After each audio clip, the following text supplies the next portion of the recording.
Кеш-жарқ бүгін Қазақстан бокс федерациясы өткен жылды қорытындылап алдағы атқарылар жұмыстарын пысықтады. Негізгі міндет Лондон олимпиадасында нәтижеге жету.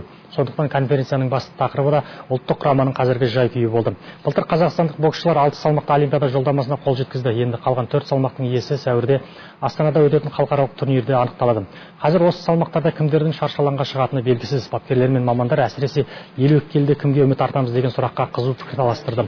Жамбыл облысының боксшы Олжас Сәттібаев пен Астаналық Ильяс Сүлейменов арасында жекпе-жек өткізу керек дегендер бір төбе, ал ешқандай да кездесудің қажеті жоқ. Қазақстан чемпионатында жеңіске жеткен боксшы жолдамаға таласқан жөн дегендер бір жаққа шықты. Бірақ қауымдастық басшысы Тимур Құлыбаев бұл жағдайды бапкерлер кеңесі шешкен дұрыс деді.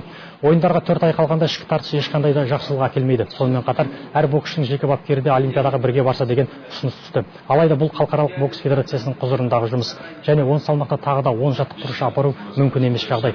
Ал қыздар құрамасының 3 салмақта да жолдамаға таласуға шамалар жетеді. Енді тек үміт ақтап ойындарда жетістікке жету бүгінгі күннің басты талабы.